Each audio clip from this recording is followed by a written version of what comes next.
Welcome along to episode 2 of the French Rugby podcast with me, Tim Groves, ex-Scotland international Johnnie Beattie and former France international Benjamin Kayser. We've got some actual rugby to talk about this weekend because the top 14 kicked off at the weekend. And we also have a very special guest coming on shortly. So we'll get into all of that in just a minute. But first of all, let's find out how your week's been, guys. Because last week, Benjamin, the wife and kids were at the hotel. You had the builders in. Are they still there, or has the hole in the roof been fixed? Full-on building site right now, but I actually left for Oxford for a couple of days, so I was fine.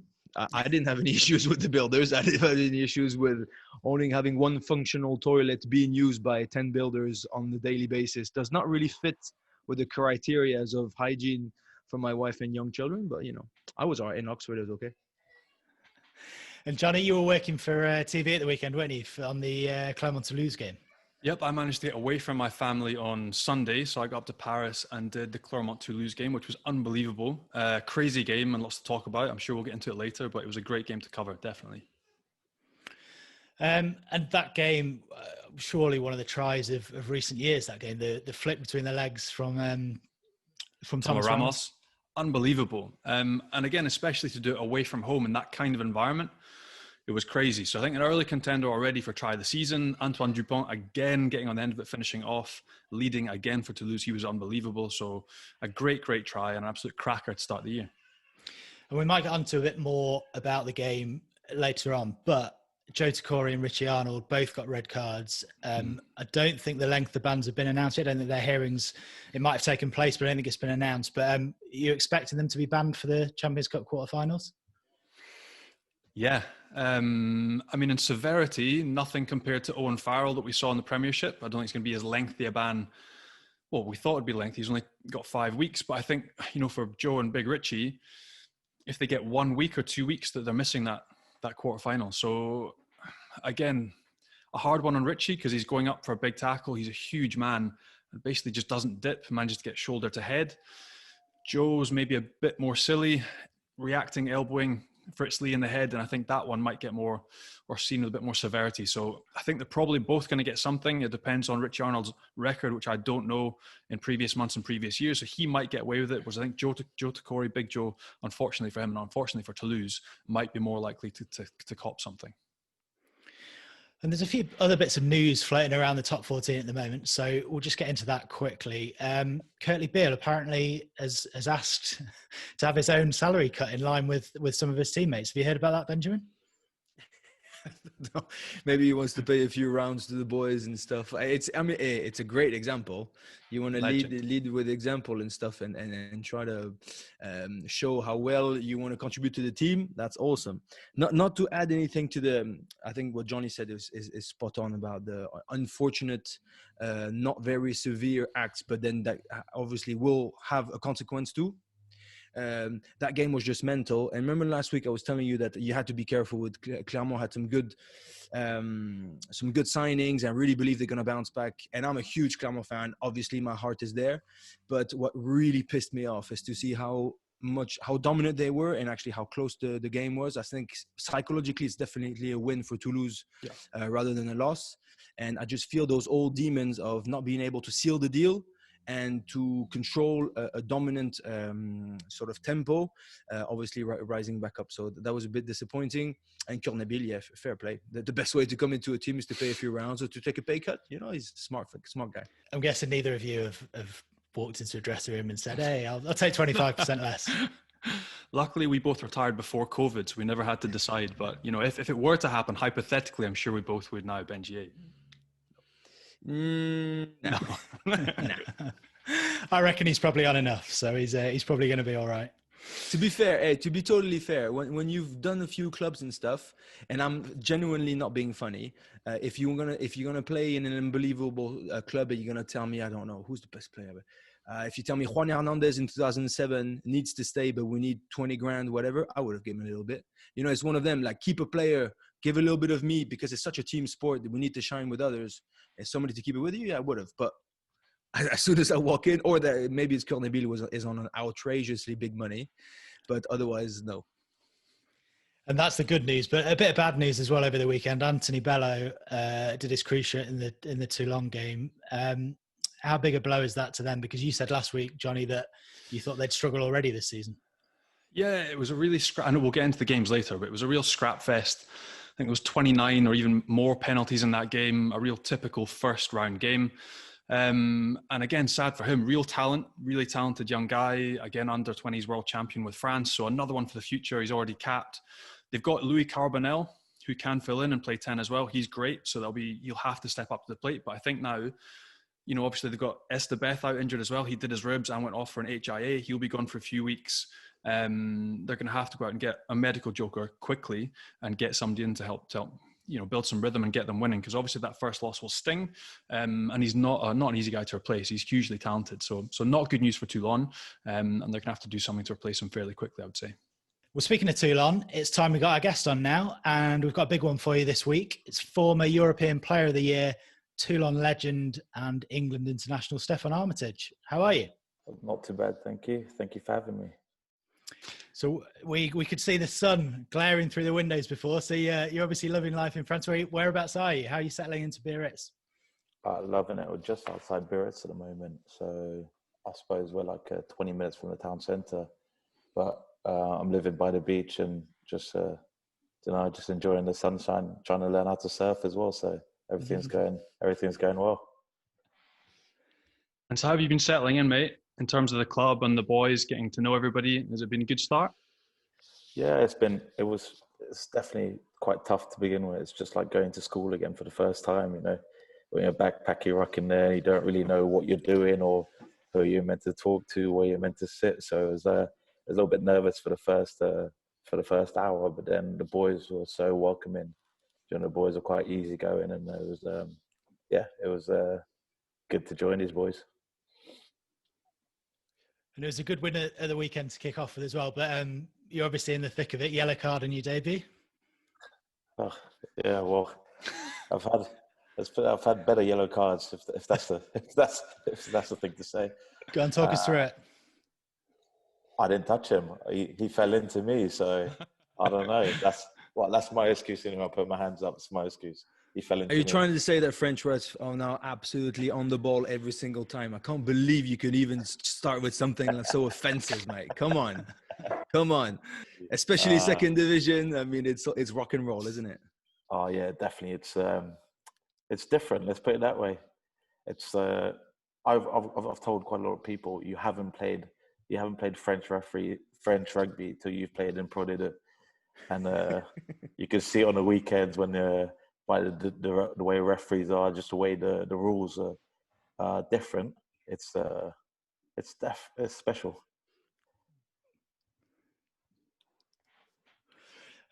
Let's go back to the start then. So you're in Biarritz now, but obviously you started your pro career in England, but you were born in Trinidad and you grew up playing in Nice for a little while when you were very young as well. So just talk to us about your early days being born in the Caribbean and then growing up in the south of France. Yeah, so growing up, we were in Trinidad till the age of 6, and we were playing cricket. Never heard of rugby before, and we were all about Brian Lara. So my dad moved us over to England for his work, and he took us to see our first game of rugby, which was Richmond against. I think it was Richmond against Northampton when they were in the Premiership, and it looked kind of fun. Looked a bit scary, like because I was tiny. My brothers were as well. Like we weren't the biggest guys, and just seeing people smack each other, it was different. But then my mum got the good idea to say, instead of smashing each other up at home, why don't you go try and do it someone else? So we said why not? And since that day, I've loved it. And so talk to us about London Irish then coming through there, because I mean their academy's been crazy good, hasn't it? There's players everywhere at the moment that graduated through that academy. Yeah, I think we've had like all through the academy, London Irish, and the coaches we had they've looked after us really well. They knew when to bring us back down to earth. They knew when to push us. Sometimes we needed a little bit of kick, and they knew when to do it. And it was they made me the player I am today. Having Toby Booth, Neil Hatley, all those boys around me, it was just great. And you could tell by all the boys who've gone on to Bath, for example, Anthony Watson, JJ, Banahan, you know, the name goes on, Matt Garvey, Tom Homer, the name goes on. And it's not just the Bath, it's all over the country. And it just shows how well they looked after you. And we were a massive family at London Irish. Obviously, we want to talk to you mainly about your time in France, but you were capped 5 times by England, and things were going well.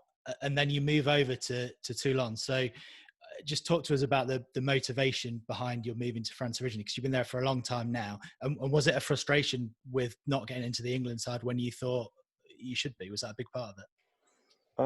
I think it was a bit of everything. Like, so we went on tour to Australia with England, and I know it was tough. Martin Johnson clearly said I wasn't good enough. I needed to go away and improve. And for me wanting to improve, I had to go push myself, because I felt, in a way, when I was at London Irish, most weekends, in my mind and my head, I thought I was going to be in the team, and I needed that extra step to make me become a better player. And I got an offer to go to Toulon, and it was Philippe Saint-André, and he said, "Listen, you could come out, you're going to be fourth choice." And do you mean I wanted to prove to not only myself, but to prove to everyone that I was good enough, and to get over there and push for a starting place in Toulon. So I took the hard step. We gave up everything, me and my wife, and we moved over. And I'm glad we did, because it made me the player I am today. And is it true you were told back then, when you were taking on that England tour, that you were going to be the kind of frontline flanker, and then they just parachuted Lewis Moody back in? Yeah, that was hard. It was hard because we got down to Australia, and it was like they were like, "Okay, you're gonna start the first test." So everything was going good, like training went well, and then all of a sudden, like, I got called in. It was like we needed Lewis Moody's experience. So well, I was like, "So how am I meant to get? I'm meant to get experience?" And it just stopped like that. So I thought I was going to be on the bench, and then they were like, "Well, we're going to put Joe Wesley on the bench because he could cover all 3 back rows." And I was like, "Okay." So I've gone from starting to not even playing at all. So it was definitely a shock, and it definitely made me want to try harder, try to go away and actually become a better player to give. And I always said from that day, I'm not going to give them any excuses not to pick me. From there, obviously, you arrived at Toulon. Can you give us a bit of an insight? Because obviously things have changed massively over that time. When you arrived, in terms of an environment and the players you were with, from your expectations to what you got there and what you saw, what was it like? Well, for me, it was an experience. I turned up, some of these guys I used to watch on TV, and I'll be like, you know, it's one of those guys you say you'll never play with, and it was just I don't know how to explain it. It was just like turning up. I just sat in my corner. I didn't say anything for the first couple of months, because I just wanted to keep my head down. Because they had superstars everywhere in every single position. And I think at that point, I knew already at that point, like, if Mourad wanted to get rid of you, he'd get rid of you. So it's one of those, just keep your mouth shut and just listen and follow the other guys. So it's a daunting place to go to Toulon, because as you can see, how many players have come in who's gone through and not stayed very long and just gone on to different clubs. So for me, it was just all about just getting there and just, and as I said before, it's just trying to give them no excuse not to play me and to train hard. It just came down to like training hard, pushing everyone else and learning off the best. I had like Joe Vinnie Kirk, Chris Masoe, Juan Lobe, Joe Lab. I had all these players to learn from. So it kind of helped in a way, because it pushed everyone together. We had like a massive, there was no ego with anyone there, even though there was so many international caps. It's just one of those places that everyone tried to help everyone. We became a massive family straight away, I think. You mentioned him there, Mourad Boudjellal. You're laughing already. So you obviously did stay. You stayed a long time. So he obviously liked you. But I mean, how did he woo you to start off with, and then how did that relationship develop with him? Were you close? Uh, Funny story about that. Not really. Well, he's pretty much. Well,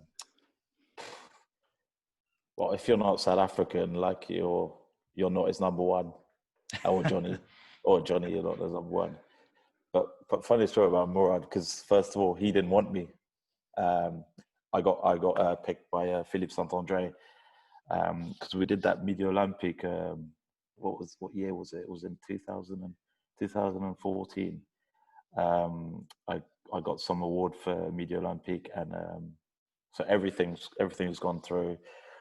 They gave me a couple of prizes, and then Mourad took the microphone at the end to give a speech, and his start of the speech was, well, Steffon Armitage, I never really wanted you. I wanted James Haskell.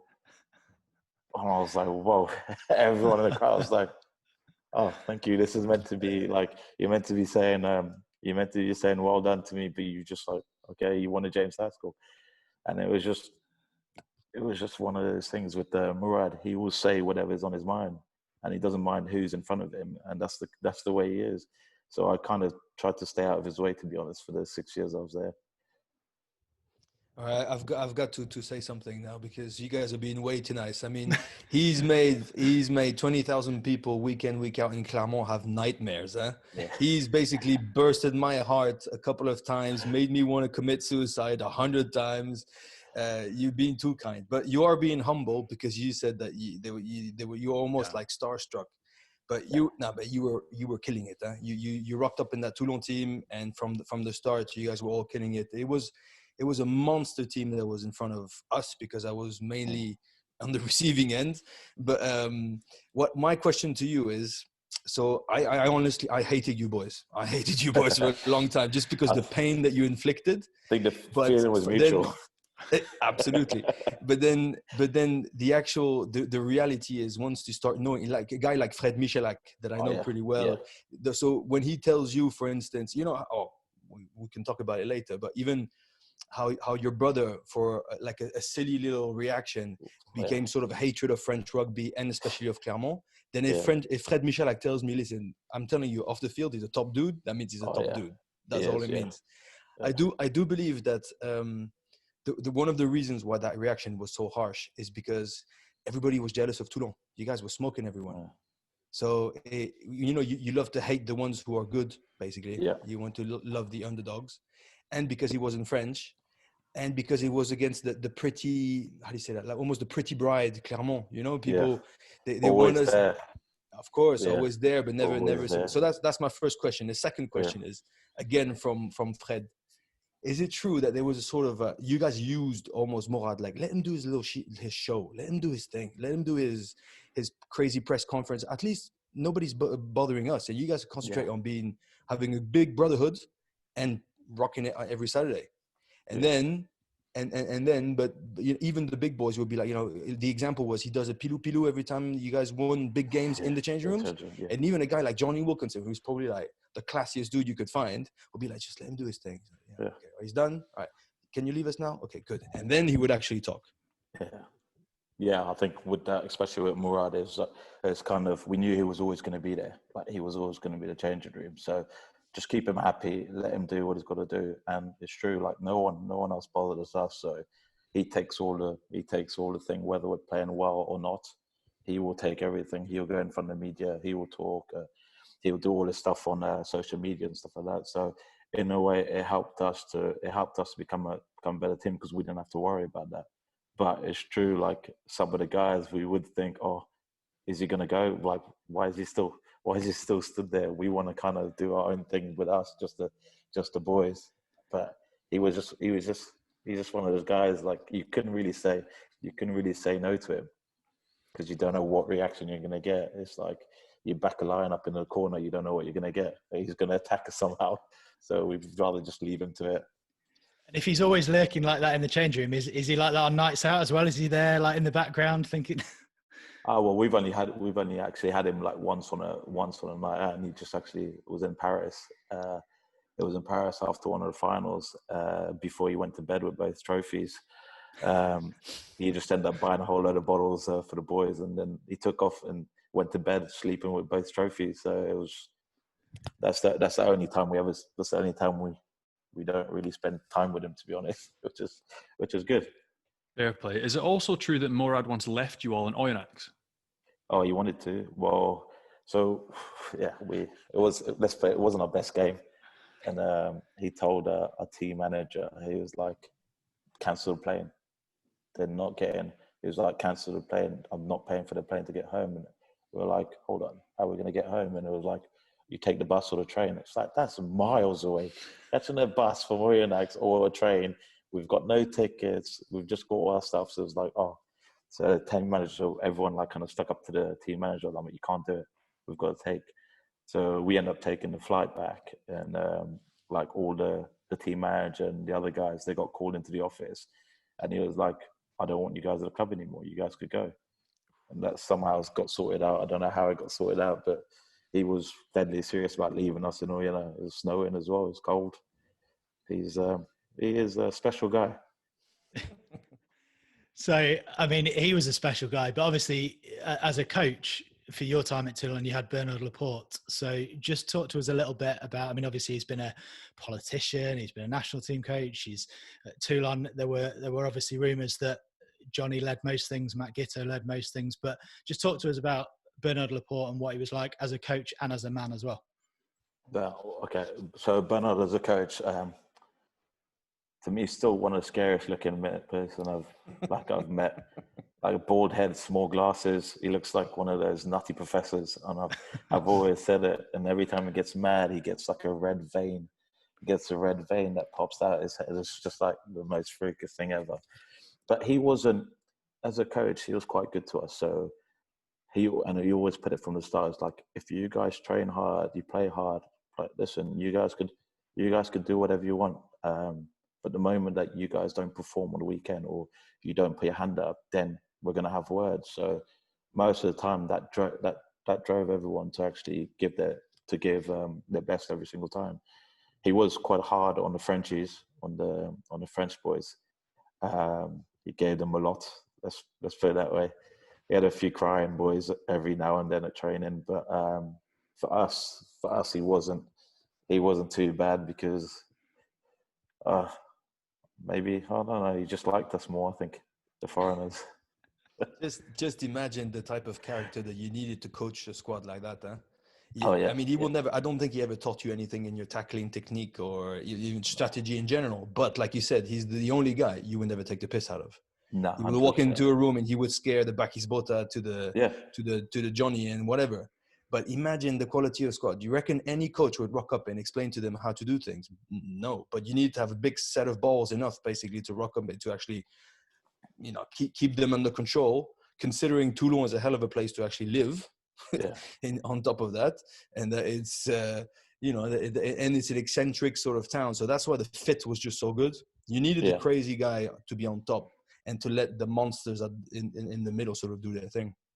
Yeah, and I think, to be honest, and that's what he did most of the time. So he knew he put quite a lot in our places when we needed to, and like even coming in after doing a long bus trip from Clermont.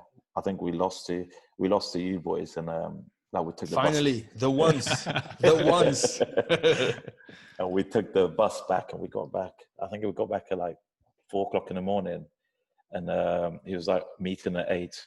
We were like, hold on, wait, we've just come off the bus. He goes, I don't care if you guys are not happy, you could go play for Kakaran, which is a team around the corner. We're like, whoa, this is okay. So everyone rocked up. It was like, oh, and he just literally started pointing. Your shit, just everyone. He goes, you guys should not be playing. And then like occasionally someone will start laughing and he'll be like, oh, if you want to go last, you could go play for La Seine or someone like that. Because they want you, I don't want you. I was like, whoa, okay, it's just... And then everyone, that's the point that everyone just started looking at the ground. I was like, oh my God, why he rants for like he'll just go off for like half an hour saying how rubbish everyone is. Sometimes we needed it because it worked. The week after we won, so it worked most of the time. I always remember when I was in the French team with Pascal Papé, And when they walked up into the tell me if it reminds you of Bernard Laporte, but we walked up into the whatever, the team room, and he wasn't coach at the time, but he was just there hanging around, and he was there with the scrummaging coach. He's like, Pascal, come and push this fridge. I said, what are you talking about? Just push this fridge. And Pascal Papé starts, just gives a little fridge, a nudge to the fridge. He looks at the scrummaging coach. See, feet not on the same line. That's why he's shit scrummager. And then just left the room. Those are the little mind games that he would play with you out of nowhere. You just come in to say hello, and the guy's like, just push a fridge. It's fine. Just push a fridge. And bang, and just abuse you with everyone. And then would fuck off and do his own thing. Yeah, that is 100%. That's 100%. And he did it with don't get me wrong, he did it with nearly everyone. Did it with Bakis as well. Like, just like, well, I don't know. Well, he said he was joking, but I don't think he was joking. Some of the things he would say to Bakis, because then Bakis would give him a look. It was like, oh, okay, maybe not. And then just like walk away. But yeah, he loves to take the piss out of the guys, and like he'll give as good as he takes, to be honest. Yeah. You mentioned before that team that was so successful at that time, it was like a brotherhood. There was a close bond. So, given that they were all such superstars, how was that bond forged? Was it done artificially? Like, was something done, or was it just naturally? I think it was just naturally, because most of the guys came over and they wanted to show. Because if you look at quite a lot of the players, they came when it was coming near or nearabouts near the end of their careers, a couple of years. So most of them wanted to prove to everyone that they still had it, and so they were like going out. Not like quite a lot of people saying we were mercenaries and stuff like that, but that's not at all what it was. We actually wanted to play, and we came out and we gave everything like 100% every time. And it was just all about not letting down the guys. You look up to these guys, and that's the thing with Bakis, who was like, I want to lead the way, because I know there's thousands of kids who want to be in my position, who look up to me as me being their inspiration. So by me not going out there every single game, every single training session and giving 100%, it means I'm a letdown, and I don't want to be a letdown. I've got kids, so I can't do that. And it's just the same, and that actually got passed on to everyone. So everyone was kind of the same thing. They're doing it for the guy next to you, because you don't want to let those guys down. It was like, when you take someone's place in the team, it was, you've trained better. You train better than, maybe you played the better game than them. So if you train harder and you play the better game, you don't want to take their place and then not perform, because that means you're letting down that guy who wants to play as well. So it's just kind of a thing where you're always pushing to be the best, and also having Mourad in your back saying, I could bring someone else in at your place if you don't perform. So that was always on everyone's mind anyway. So that was another factor that helped you push to gel quite quickly. In spite of that pressure, though, that was on your shoulders, I remember speaking to Roy Lamont, who's out there with you as well, with Joe Van Niekerk, and he said, as a group, you had a good laugh. Like, you were also a good bunch of mates. As much as it was this pressure cooker, and when you arrived at Mayol, it was absolutely mental and a great place to play rugby. But those boys also explained, away from the pitch on like a Tuesday night, you also managed to go out, have a few beers, like Tuesday night club. You had a good group of friends and you had a good time together. Yeah. Should I be saying this? Yeah, Tuesday. Tuesday, and like that's when we first came out. They said Tuesday was like it's like a casual day. You could have a couple of beers. Day off on Wednesday. You just relax. And what do you do? There weren't much around in Kakaran, so we were like, okay, we'll all go have a couple of beers and just enjoy it. Like, and most of the time it'll be everyone. Like, everyone will turn up and we'll all be together. Like, when we're not training, we always try and do some things together, like barbecues, or like we used to have like go-karting leagues and stuff like that. So it's like loads of different things that we actually did to make sure that that we know each other well enough to be able to say like we're brothers. Because some places, like, I'm not like, some different clubs, is kind of, you could tell that there's a divide in the team, and that's what we didn't want at Toulon, and we tried to do everything together. And given Johnny's mentioned the Tuesday night club now, there's a couple of names around that time that were in that squad. They've retired now, so you can talk about them. We'll say that you had 2 beers and went home, but the likes of Martin Castrogiovanni, Drew Mitchell. There's a few others. Go on, talk to us. There must be some stories. Well, I could tell you. I'll tell you one. Like one of my really good mates, Dean Schofield. So after we finished our finals, after we won the double in Paris, we got the plane back, and they were setting up a parade where you take the boat, the bus, and you go to the mayor's office, and like you just celebrate. There was like 100,000 people in the streets. They closed everything, and we got back, and everyone was like, "Oh, we'll just go get change our t-shirt." But myself and Dean Schofield decided to go for one drink before we went home. And French people, being French, like we won, so they started just giving us drinks after drinks, and then obviously not checking the time. Looked up on the TV, and I was like, Scully, it's good that thing last year. It's awesome, isn't it? Like, and they're coming in, they're coming in on the boat, and I was like, yeah, that's awesome. And then he looks at me, he's like, why does it say live on the TV? I was like, oh my God, looked at the time. It's like, oh my God, we missed the bus, we missed the boat, and then missed the mayor's office. So we're like, oh my God, how are we going to get there? There's no taxis. And then we walked outside, and there's this, where we were, it's like in the Place de Toulon, where there was like 70,000 people waiting. We're like, oh, shit, what's going on here? And then the bus pulled up. So the bus pulled up. We just literally just ran and just got behind everyone, and then got on stage, and everyone was like, where the hell were you two? We're like, had no idea. So we missed the whole thing. It was just, and apparently it was a great experience. I got videos there, so it's all right. And I was going to say, like that was the celebration after you'd won the title. So I mean, if you look at all the stuff that you won while you were at Toulon, 3 European Cups in a row, the top 14 title. I know there was a lot of talk about the top 14 being the kind of holy grail, but was there one that stood out above the rest for you of all the titles? Definitely for me, it was the Heineken Cup, because that shows who's the best in Europe. And you get to play, it's like in France, obviously you get to play against top world-class players week in, week out. But then you get, in the Heineken Cup, you get that every day, 2 weeks, and then 2 weeks on, and then a few weeks off. But you actually get to show yourself and get up against all the other internationals, which to me was more important. Like the top, don't get me wrong, the top 14 it's an amazing competition. But being an Englishman, like the European Cup, it's always been up there. So I want to pick up on something you just said, being an Englishman. So I want to step back. You were really humble a minute ago when you were talking about the awards that you won in 2014, and like you were obviously European Player of the Year as well, which was insane. But at that time, you still weren't being picked up by England. And I wanted to ask you, what were the conversations that were going on behind the scenes that obviously we didn't get to see or didn't get to know about, in terms of the coaches you were talking with, the national setup with England? What was actually happening? How much dialogue was there back and forth with you in the English setup? Well, they weren't pretty much, they didn't really, we had, who came out, one of them came out to see me. Was it Sri Lanka? Sri Lanka came out to see me in Toulon, and he came and he wanted to speak to myself and my brother together. So I knew it wasn't going to be like anything. If you want to speak us together, it's because we're complete different players. We're not in the same position, or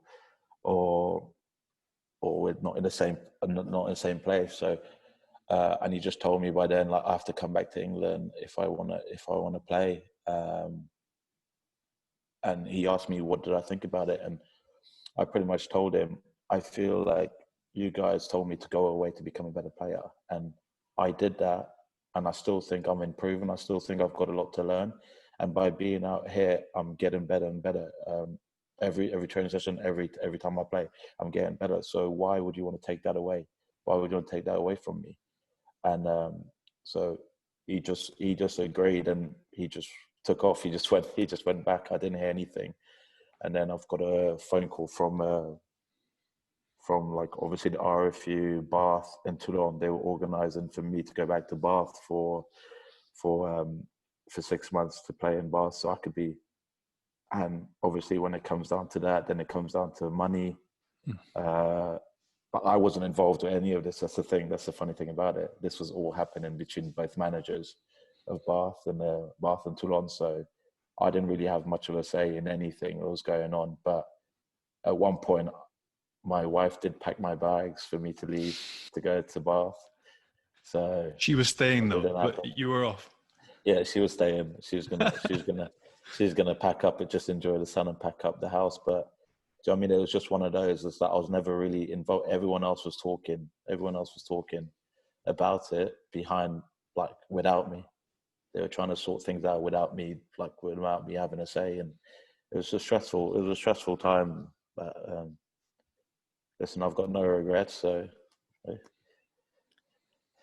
Oh, I can't believe, honestly, that top coaches would not take in consideration just your pure happiness.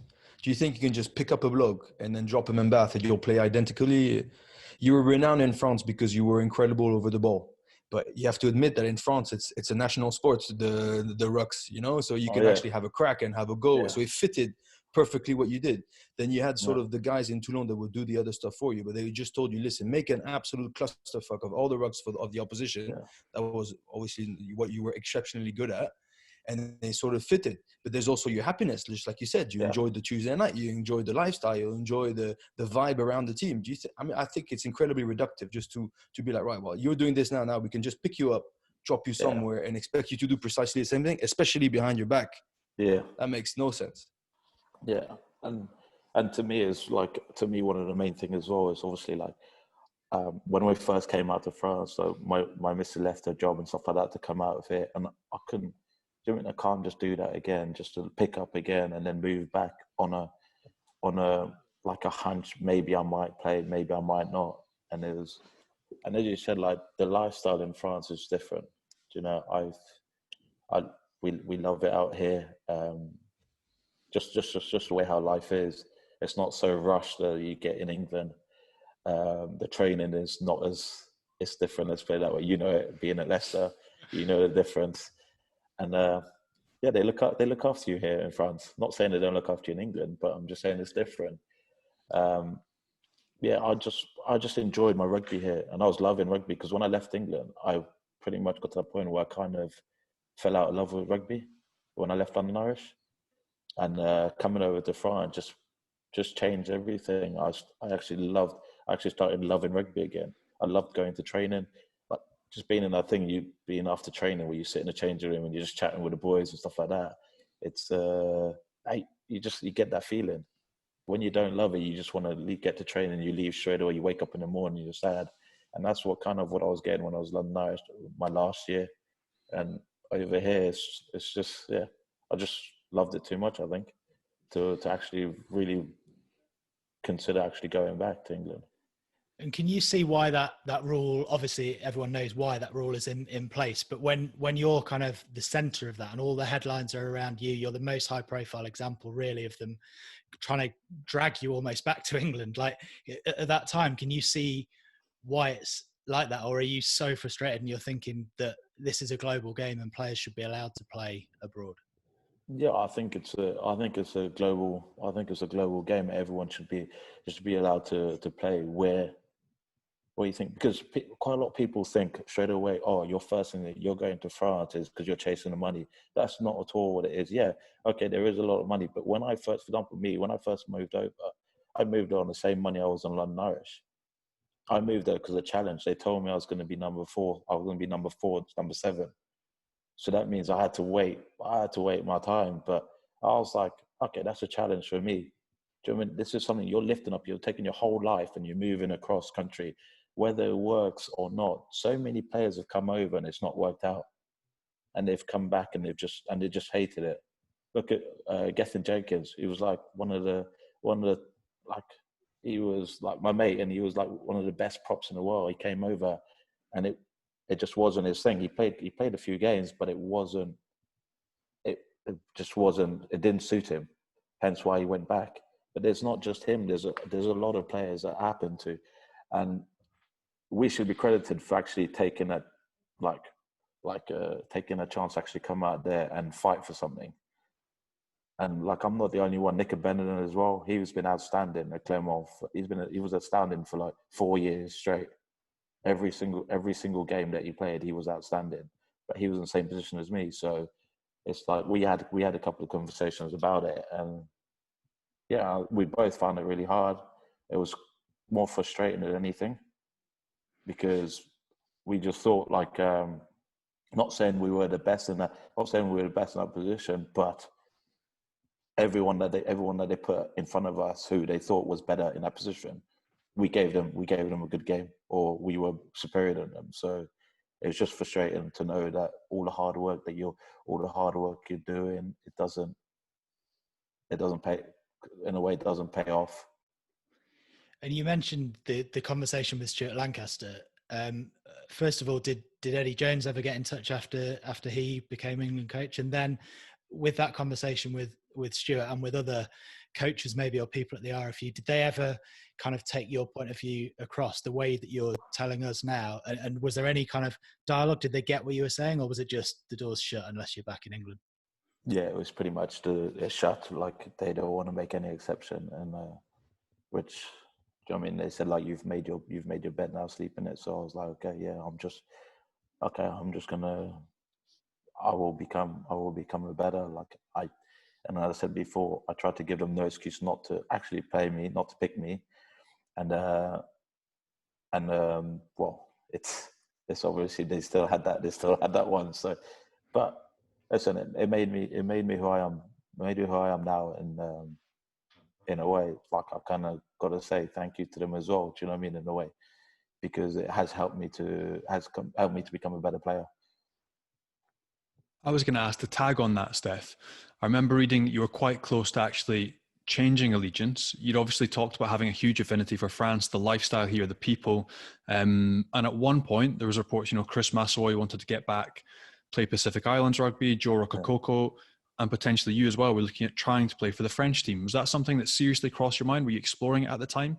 No, because, well, Bernard Laporte, obviously, he said like maybe I should, because you deserve to play international rugby, and at that point it was kind of like, oh yeah, one of those, after having a couple of drinks, yeah, why not? So Tuesday, we did actually start the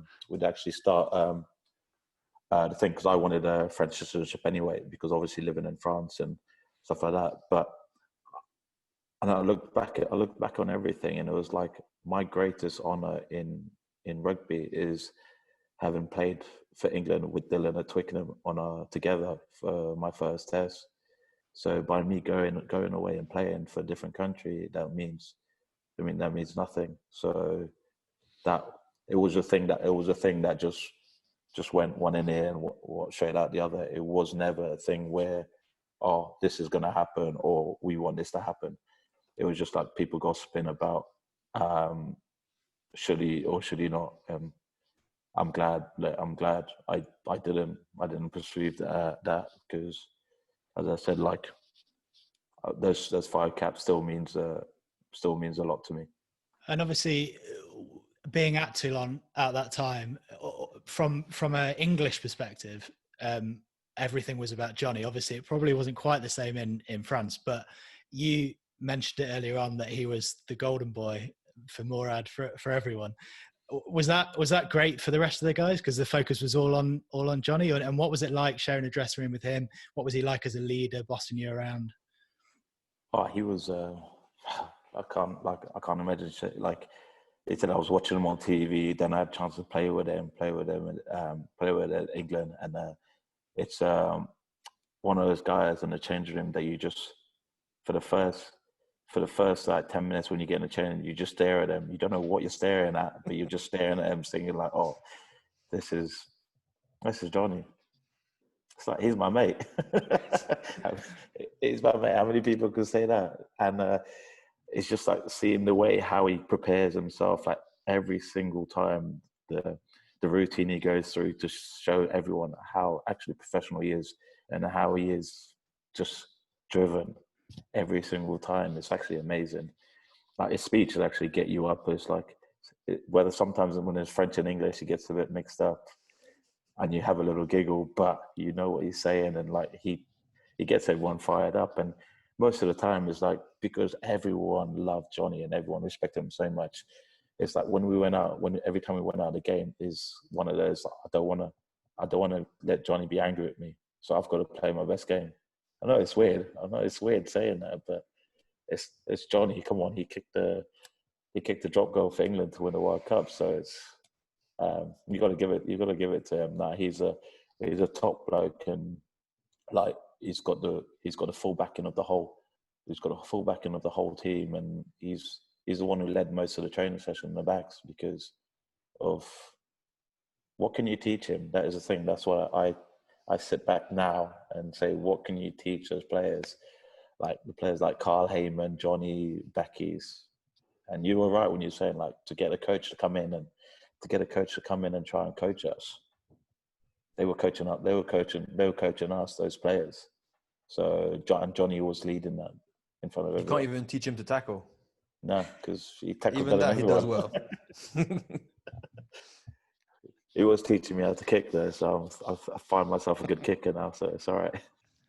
Johnny obviously had a special relationship with Matt Giteau when he was there as well. And was that kind of, obviously you spoke about Johnny leading everything, but I think Matt Giteau has spoken about it in the past about how it was perfect for him because Johnny did everything and Matt was the freedom. But I mean, in terms of being a forward with those two behind you, I mean, it must be the perfect situation.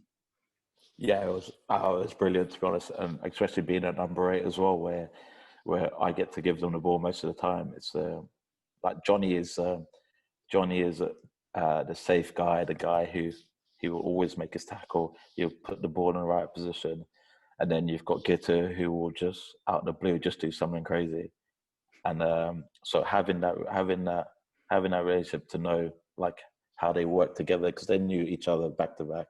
Like they know each other, how they play, and it's that's why most of the time, like when they played together, it was frantic, but it was controlled. It was controlled frantic, if that makes sense. So, and that's most of the time when like things worked for us because we needed things to be a little bit disorganized, but then again, we needed someone to tell us, "Hey, stop. Now we go." So it was having those two there. It was actually awesome. And we had Fred Michalak as well, who's a complete different player to both of them. So the name goes on, like, by the way, 10 and 12. You can see Benjamin's face. Yeah. They're the only team who they already had all those guys, and they played us in 2015 Champions Cup final, and they only chuck in Juan Hernandez last minute as medical joker. I'm like, come on, that's just taking the piss. He was like, and he's a hell of a player who can play any position. He's the best player I never played with Johnny and all that. He's the best player that I've ever played with. In 2007, when he first made it, and he was the best 15 in the world, who every day said he wanted to play 10. Like, it made no sense to me, but he was by a mile the best player I've ever seen. He could, a bit like Johnny, could do anything and could smoke a guy in attack. Yeah. He's the most skillful player. Like, you see some of the things he does, the little chips, the little pass at the back, and sometimes I'll just look and I'll just watch him. I'm like, okay, I need to catch up and get to the ruck. But that's what you used to get, right? Even like Quade Cooper as well. He came over. He didn't have the best time, but he came over and he performed. Nico Sanchez. It goes on. The names goes on. So there was a lot of 10. But Johnny he's in my mind. He'll always be the best 10 I've played with, and one of the guys who drove Toulon to become the team we were back then. Funny enough, you mentioned Hernandez, Nico Sanchez and stuff, but the salary cap is never one of the strongest assets, right? It's never like one of the biggest things. Hey, mate, we're all on 100 grand. That's it. Exactly. With staying in top 14 bonuses of 200. I mean, fair play. You got to give it to him. Boudjellal. He actually never. I don't know, but he almost never cheated. He just twisted the rule because it was a shit rule. He just, whenever you gave him a rule, he just found all the different twigs. But who doesn't optimize their tax? Everybody does. Well, he just did it a million times better than everybody else. Yeah, I can't say I don't really know how he did or what he ever did, but to get the players he did, I think there's something about him. Whether you like him or not, it's like Marmite. Either you love it, you hate it, and he managed to get quite a lot of top players over there. Like they got Joe Van Niekerk to come over there when they were in Pro D2. So that's saying something. And he was like not long after that, long before that, he was voted the Player of the Year, but that's the International Player of the Year. So it just tells you something of the what kind of person Mourad is, and he did the best to get the best team he could to achieve what we did. So some place you've got to say, okay, fair play to him. So I don't want to bring another downer on things, but you mentioned how when you came to the end of your time at London Irish, obviously you were not enjoying your rugby. And then I think you mentioned that towards the end of your time at Toulon, Mourad was linked with the fact that you were not liking rugby at all. So just talk to us about how that kind of panned out and kind of what led to you moving and whether you got reinvigorated after that. Yeah, well, it's the same. Like I just started falling out. We quite a few players left, guys who drove the team, and for me, it just started getting to the same way where I felt like I'd achieved everything that I could at Toulon. So I wanted more. I'm a guy who always want more. So for me, I thought the best thing is for me to move on and try and create history with someone else, because that's why that's why we play rugby. We want to leave a benchmark everywhere we go. So he kind of saw that, and he actually offered me 3 more years to stay, and I was like, I've got to be true to myself, and I always said the moment I stop loving the sport that I love, that I've like trained all my life for, and I always said, like, if I fall out of love with it, I need to move on or stop. And I don't think I want to stop there, because I still knew I had a lot left in me. So the best option was to move, and I had a few offers to go a few places. Where?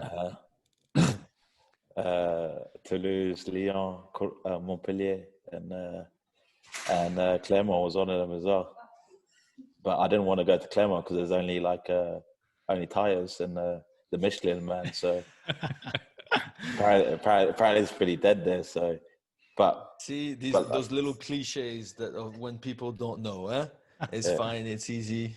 Listen, Clermont, we definitely did not have the same lifestyle as in Toulon. But even though we didn't show it, when we lost to Toulon, it's because we clearly got beaten by better. So there was, at the end of the day, it was always about respect. And I always feel that 2015 Champions Cup final in Twickenham, it's the first time in my life I got bullied. I got bullied by 15 dudes.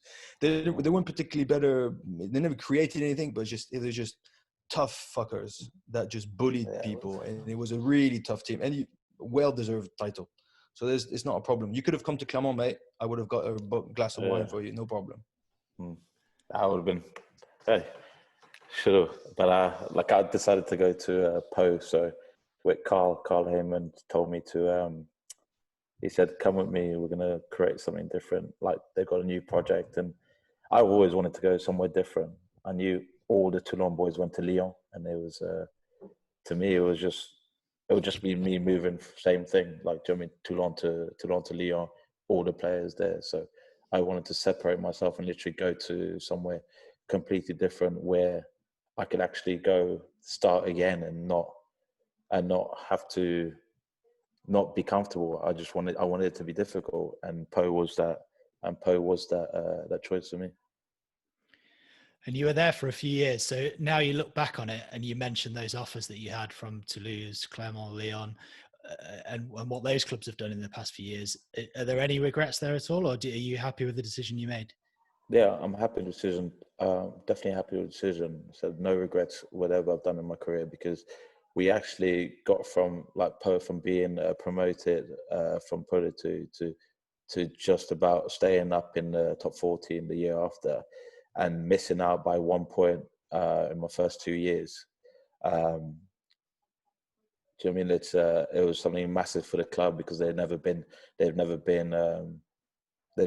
close to it. So I think we did have something good. We had a great bunch of players, not particularly big names, but a lot of players who had a lot of fight and who wanted to play rugby because they loved it, and that's why I enjoyed it, and I wouldn't have any regrets on it. So talk to us about you went there because of Carl Heyman. Talk to us about, you obviously had a good relationship with him at Toulon and then at Pau as well. Like what was he like as a coach, and obviously from playing with him to then him being a coach, like how was that transition? Oh, I think for him it was quite difficult because he's always been a rugby player, and from being at a place where you've played rugby to becoming a coach where you still got your mates and stuff like that, it's kind of hard to kind of separate that coaching with your mates and stuff like that. So I think it's a bit difficult because I don't think he actually wanted to stop. I don't know, I don't think he actually wanted to stop because he was still the fittest guys. He would do fitness with us, and he'll be smoking everyone in fitness. No matter what we're doing, he's still like the strongest guy, like one of the strongest guys and the fittest guys I know. And I just think maybe he still wanted to play, so it made it a lot tougher becoming a coach. And then obviously you're now in Biarritz, still in France, but you were going to go over to America, to the sun and the sand of California, as opposed to the south of France. So that was going to be San Diego Legion. I think they've signed Chris Robshaw now. Yeah, Chris Robshaw, Eddie Jones is going there as well, I think. Yeah, as a consultant. Yeah. I mean, obviously, I think you're in a good place now, but in terms of how that move kind of fell apart, is there any kind of ill feeling there at all, or are you just really happy to be at Biarritz? No, not at all. And I've got loads of mates over there. Like I got mine on it to go over there, and it's, do you know what I mean? It's something different. Maybe in a few years' time, when the league is a lot more accomplished, when it's better. But at the moment, I just feel it's like you don't know which way the league's going to go.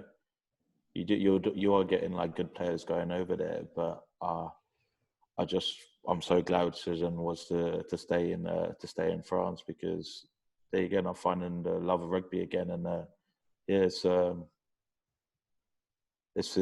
enjoyable. In terms of the project they've got going on, obviously you've come down, big name, Francis Saili as well, Henry Spate, some big investment. What are the expectations from the board, from the president, Al DJ, who's come on board for this season? What are your hopes and what are you aiming for this year? Well, he called me into the office. He was like, listen, there's only one outcome to this, and we're champions in top 14. Otherwise, you're gone. I was like, oh, what? Hold on, take that back. It's like, listen, we've got a 2-year project, and that's going to be us getting up to the top 14, new stadium, new facility and stuff like that. Obviously, there's stuff going on with planning and stuff like that, with him trying to get the permission and stuff like that. So I don't really know the ins and outs about it, but I know there's a massive, massive project to obviously, they want Biarritz to become the Biarritz of 2011, is it? 2011, 2012? Before they went down, a team who's had all the names, and they were an outstanding team. So that's what they want to bring back. They want to bring back a team that everyone's proud of and everyone wants to come and see, because it's kind of fallen away lately in the past few years, and they just want it all to come back. Honestly, there could be a show written just on Biarritz Bayonne, because it's everything that we want to chat about. Honestly, in this thing is all the myths and the buzz and the exoticism of French rugby. So there's a mix of ancestral rivalry between two sort of neighboring big villages. You can't even call them massive towns, big villages that hate each other's guts. But they don't really hate each other's guts. It's still like rugby rivalry, It's banter you love that derby and stuff, but they'll still be drinking piss together afterwards, It's got nothing to do with it. But then you mentioned the whole project of Biarritz and stuff. I just read, it's just that, for me, that sums it up for you, that the mayor of Biarritz was forced to buy her own ticket to come to the game. Yeah. Because she's basically they're being complicated with the planning permission to extend not necessarily the stadium, but what do you do with everything's around? Yeah. You know, he wants to create, so, which I don't know the bloke Al DJ at all, but I think what he wants to do is create sort of an actual real economy behind to support the club, which I think is what every club should do instead of, you know, relying on massive sponsors. But then it's who gets the biggest share. Biarritz is a small place, yes, but property there is hot. You know, so you got to know what you're doing. And so to the point where he sacked a few sponsors, he hates the thing and it's politics, but she still comes to the game, but she makes sure that everybody knows that she paid for her own little ticket. You know, that's France for you. That's Biarritz for you. Yeah, and I try and keep out of it because I get so many people like asking. So we got my neighbours. So 1, 2, 3, 4, all of them are Bayern supporters. So they saw me move in and they were like, "Oh, so have you moved to play for Bayonne?" I was like, "No." I was like, "Why?" He goes, "Oh, we're like a lifetime members of Bayonne." I was like, "Oh, okay." I moved for Biarritz, and one of them just turned around and walked off. I was like, "Whoa, okay." Like, oh. And then all the others like, but don't worry, next year you can move to Bayonne. But we don't like Biarritz. So I was like, "Oh, okay." I was like, what's the problem? You guys is the same town anyway. And they looked at me like I was crazy. Blasphemy. And that's when I realized, don't ever say that ever again. So they're separate, and even though they're touching, they're separate. But it's weird. It's weird. And Steffon, hopefully you've got a bit more time left playing yet, but obviously once you get to the kind of age that you're at now, everyone's looking at what they're going to do after rugby. So just give us an insight. Are the family settled in France? Are you going to stay there once you finish playing? And, you know, what are you going to do next? Do you want to stay involved in rugby or not? Yeah, I think as much as quite a lot of people say, yeah, once I finish rugby, I just want to get out of it. I don't think, I might say it, but I don't think I can. So there will always be a part of me who will get involved in rugby.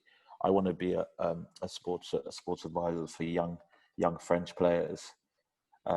You know, just getting themselves set up and just getting on the right track, like kind of like a mental thing, like what to think about, because quite a lot of young players nowadays, they think, oh, life in rugby will last for 10 years, 10, 15 years, when that's not the case. You could have guys who could be on a lot of money quickly and get injured and they're finished, and then they don't actually know what they're doing. So then they go off and they have problems where depression, and don't want to say it, but that's why you get quite a lot of young kids committing suicide in rugby, in not just rugby, in every sport, because they haven't got someone to talk to. And that's the kind of thing I want to do. I want to be that middleman between the agents, their club, and them, to help them to make just life a lot easier. And so I could just be there to talk, because I have been through quite a lot in rugby, and I want to give back. And I think this is one of the best ways to do it, because I think quite a lot of players are just left on their own quite often, and that needs to stop. And is that something that is a role that's already there in lots of French clubs or around France, or is that something that you think you'll have to kind of bang doors down and develop your own niche? I think there is kind of, obviously we have Proval in France, but it's not the same, because Proval's looking after thousands and thousands of players. Sometimes that one kid just wants like an extra half an hour chat, and it's something like Proval sometimes can't do, because they've got so many people to actually look after as well. So it's all about just getting into it and just doing it. Not having too many people, but just having the right amount where I could actually spend enough time to make sure that everything is covered, and by the time we finish that meeting, at least like everything is clear. And I think that's something we're going to push forward, and I think there's quite a few guys who I've played with, and who are quite keen to actually get involved with that, because as I said before, I just think we need to give back as much as we can, because rugby has given us a hell of a lot, and we need to give it back. That sounds really good. And thanks ever so much for joining us today, Steffon. And good luck with that post-career. But more importantly, first, you better win promotion from Pro de Deux, otherwise there's going to be some trouble by the sounds of it. Yeah. Otherwise, I'm coming to work for you guys. If that's okay. Yeah. You're welcome Pleasure. back anytime. Cheers. Thank you very much. Cheers, Cheers, Steffon. Steph. Cheers, Cheers. Steph. Thanks a lot. It's good, Good wasn't guy, it? eh? Yeah, really Very good good. guy. And he'll be awesome in that pastoral role as well. If he can set about creating that, he'll do that really well. He's a lovely boy. Did you enjoy that as much as Johnny, Benjamin? Some of those stories about the Clermont-Toulon finals back in the day. You didn't look like you were enjoying it quite as much. No, I wasn't. I wasn't really enjoying, getting my face rubbed into into all those disappointments. But to be fair, that's what I said to him. I mean, I spent a long time hating their guts. He was never one of them. He's always been his brother is a bit more of a difficult character. But I changed my mind with his brother as soon as, honestly, Frédéric Michel, I got really close to him. He's like, just dig a little bit deeper. And usually, we should actually have a chapter about this. Get a tough mullet on this show and actually go through the guys that are just diagonally different. Mamuka Gorgodze, you played with him, Johnny? Yep. He's the meanest shit you could ever find. And he's a ginormous dude. But there's loads of them like that. Loads. Jamie Cudmore. I love nothing more than to play with him for 5 years. He's a top dude. Always have my back. Always protect me. But when I realized you play against him, just wants to hurt you all the time. And you feel that it's physical about them. Bakis Bota. Like I feel that he wants to eat my face alive. He has single-handedly the world's strongest handshake. Who, Bakis? Oh, he broke my hand. After a game, went in to have a beer, either in the change rooms, have a beer with them, or it was the post-match reception, sitting down and, good game. Crushed. And then everybody in our team, and I think it was Montpellier at the time, said the exact, like, what is that guy trying to do to our hands? And we asked the Toulon boys, we asked Johnny, and they were like, it's everybody. It's not you guys. He enjoys crushing people's hands. Have a look. If you want to have a laugh, have a look at him on Instagram now. He weighs about 175 kgs. Yeah. He is huge. And he's like wearing all those hunting shirts. It looks like a tent. Like he's basically a walking tent. But he's a big, strong man. He's big. Yeah, he's big. Well, going back to your point about Toulon. Yeah. Point about Toulon, like we were the same. You almost not love to hate them, but almost jealousy, because it was like playing for a club team that was a Barbarians team. Like that team was the best of the best, and it was the best I think that there ever was in clubland. I don't think you'll ever get that type of 15 or squad together again. Nah, it's more than 15. Yeah, it was the squad. Exactly, it was 40 of them. And Castro never played a game. And then no matter what team you were playing against, you arrived at Mayol, super intimidating place. All those guys, they rocked out whatever bunch of rock stars it was, and you knew it was going to be on a huge game. So yeah, someplace, great team, and Steph was a huge part of it. He was amazing. And again, he's super humble, like saying, won some award. Like he was European Player of the Year. He was insane. He killed it leading from the week. front. He was some player, and he still is. I watched him play in that game against Perpignan on last Thursday, I think it was, and he was unbelievable. Again, still 5 turnovers, killing it, ball carrying, distributing. One of the best jacklers we've ever seen in France. He's still top man, top player as well. Right, let's have a look at the weekend's action now in the top 14. 3 away wins. We spoke a bit about how strong French teams are at home. Is that at least partly to do with the lack of fans in the stadium at the moment, or not? I don't know what you think, Johnny, but I don't really. I was very surprised. I mean, I saw bits of the Lyon, Lyon racing game. Yep. Lyon are one of the league favorites, and they're one of the clubs that have got sort of the hype on them and the right path. And there was still a crowd. It wasn't a huge crowd, but there was still a crowd. And they just got beaten by a better side. Maybe it tames things down a little bit. Probably. I do honestly. What I think is that nobody's played 80 minutes of full-on rugby. Exactly. They played like, team 1 against team 2, most club, because everything got cancelled, but you don't really go full on because you don't want to kill your teammates.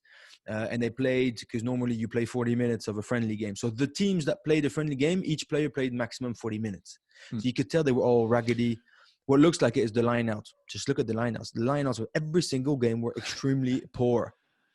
And that's just réglage. It's like the settings, just getting to go through the phases, really. I think there's different layers to it.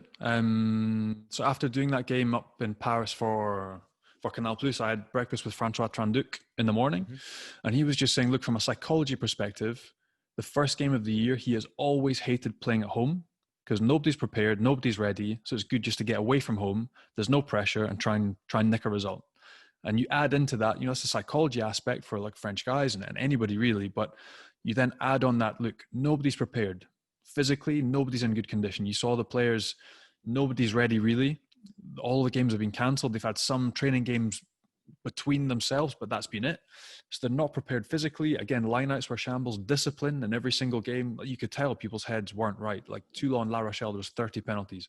Clermont against Toulouse, 2 red cards, a yellow card. Like, it was a bit of a shambles. So I think, but great for those teams to nick a result away from home. But I think, as the weeks go on and things start to get refined and processes become better, you'll see that quality and the cream start to rise to the top again.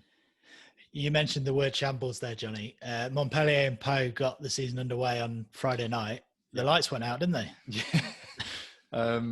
So I caught some of it on Canal, and they were joking that Mourad Boudjellal had forgotten to pay the EDF bill, and that's why the lights had gone out. But again, they just, I don't know, it started with that. Then the ref had the worst man bun I've ever seen. It was comical to kick off the season with that game.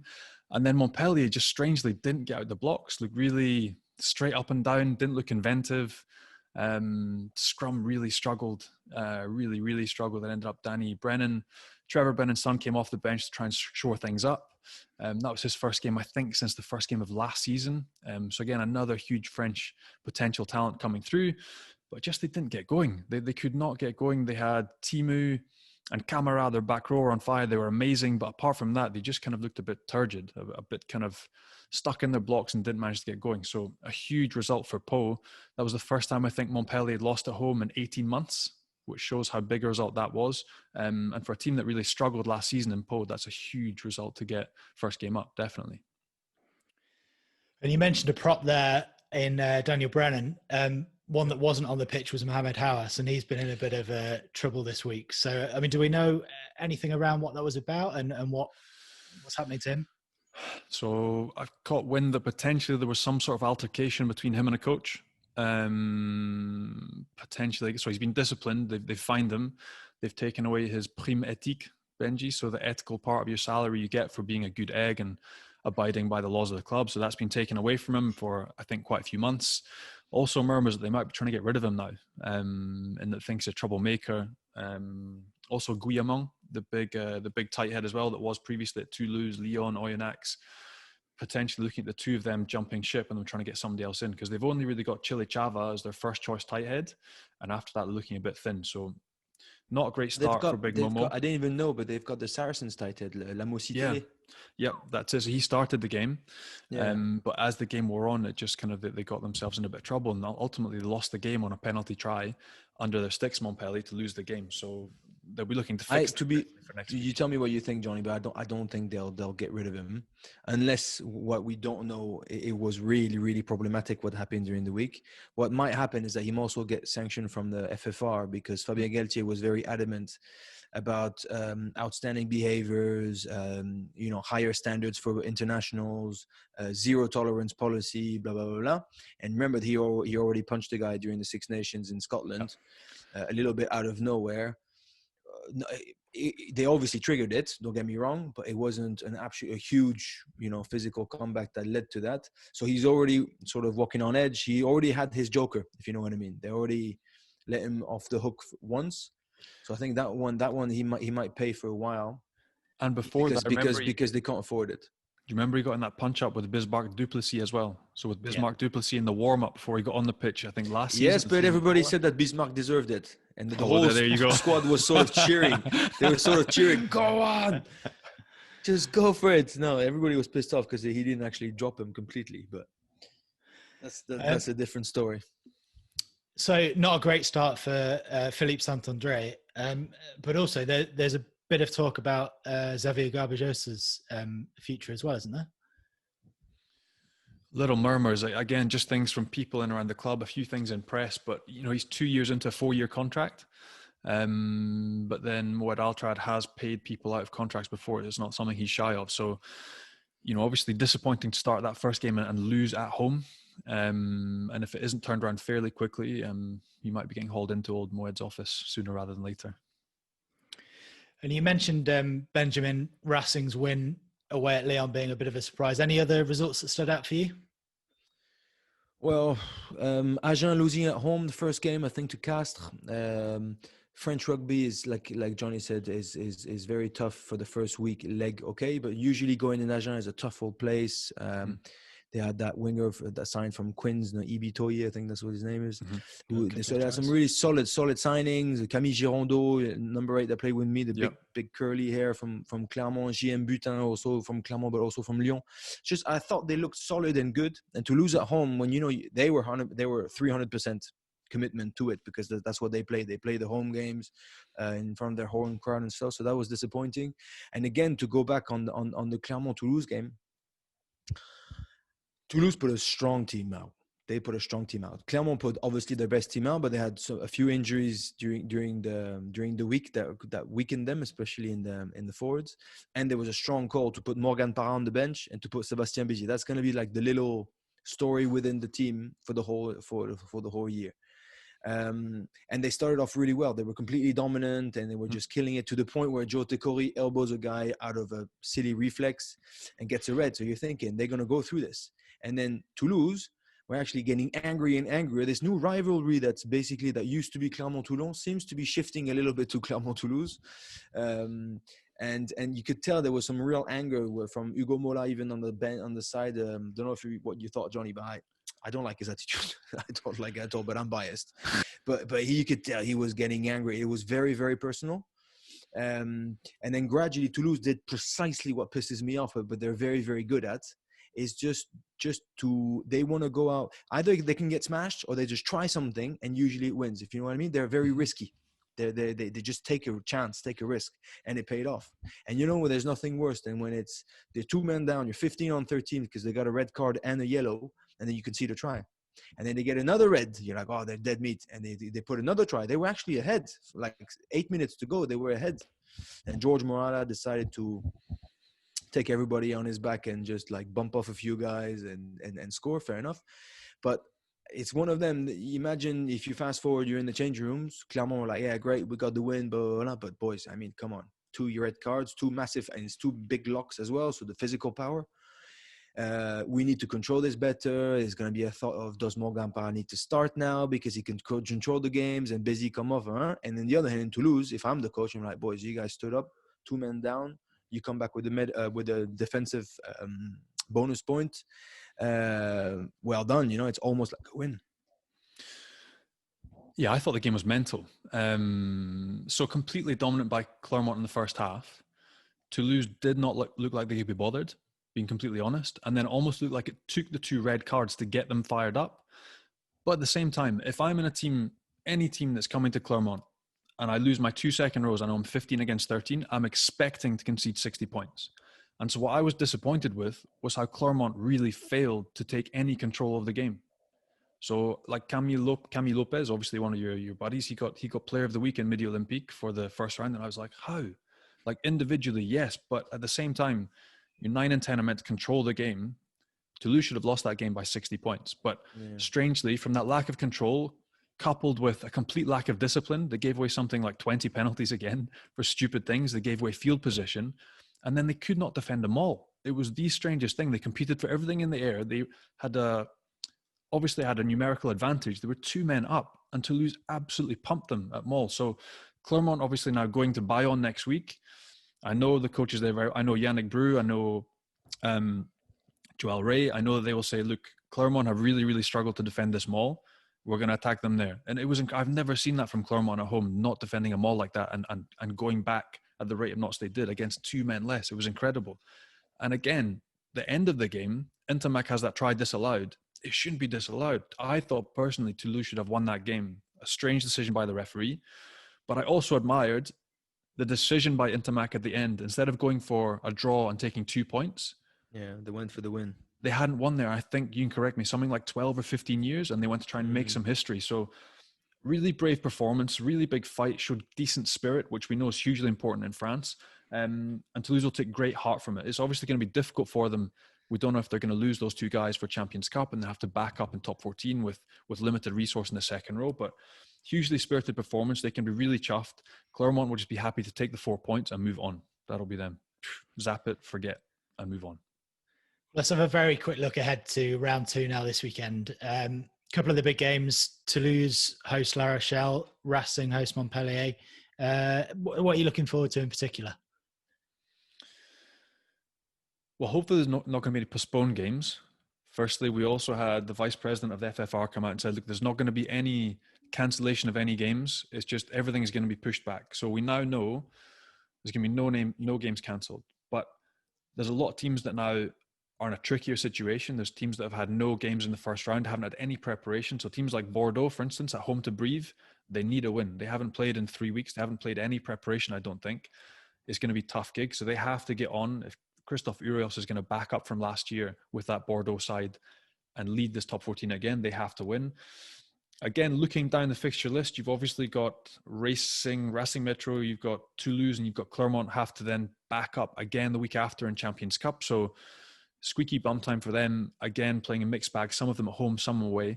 And it's going to be difficult. They're going to have to shift their teams around and try and get home wins, especially for Racing and for Toulouse playing at home before they then have to back up and play in the Champions Cup the week after. So some tricky fixtures for them to get through. Yeah, I think the big one is the Champions Cup though in the following week, exactly like you said. So what I'm looking forward to is obviously, just like Johnnie said, no postponed or no cancelled games. But what I'm looking forward to is the lineups. I want to see if the guys are actually going to go full on. What's the strategy of the coach is going to be? If you're the Racing coach, so you won in Lyon. Of course, they went for the win, but it's a great result for them. But then you're going to play Clermont in Champions Cup after. You need to you can't afford to lose any players. Yes, but you can't afford to lose at home either. And Montpellier, who've lost at home, are going to get bollocked all week and are going to be fired up. So it's all that thing is, do you concentrate on yourself or do you look at the others? I should have asked Steffon that. It was one of the things that Mathieu Bastaro, his absolute lookalike, basically told me, is that Toulon never ever bothered looking at opposition. He said to me, and it was almost like a mental thing. Like we spend hours with Clermont trying to dissect, and know who you've got in front of you. Maybe too much. And maybe it plays in the psychology to be like, oh, come on, can't we not just back ourselves? And apparently Bernard Laporte was very good at. He's like, don't bother looking at the others. Just be 100%. Nobody can touch us. And then they even bother looking at anybody else. So that's the type of psychology I'm going to look at this week in the lineups. Toulouse, I've got La Rochelle did really well, I have to say, against Toulon. So they're going to be hot and then not playing Champions Cup quarters. So how are Toulouse going to do that one? No, it's a tough one. And again, against what we saw in the first round, like I've marked down not everyone I think is going to win or lose. Like I've got Pau to win at home against Agen, Racing to back up and win again against Montpellier, Toulouse to win at home against La Rochelle, Bayonne to beat Clermont, Bordeaux to beat Brive, Castres to beat Stade Francais, and Toulon to beat Lyon. So I've got everybody this week. I'm backing everyone to win at home. There you go. There's your accumulator. Everyone will be backing them now, Johnny. You agree with that, Benjamin? Apart from Bayonne winning at home against Clermont, you've got it 100% right. But other than that, no, I believe Clermont will step it up and will just snatch the win because nobody's ready and because they still are the better side. There you go. You heard it here first. Thanks, Johnny. Thanks, Benji. A massive thanks to Steffon as well. And thanks to all of you for listening. Don't forget to hit subscribe on whatever platform you get your podcasts on. Leave us a nice review as well. Check us out on YouTube and we'll be back with another episode next week. Au revoir, guys. Ciao. See you soon, guys.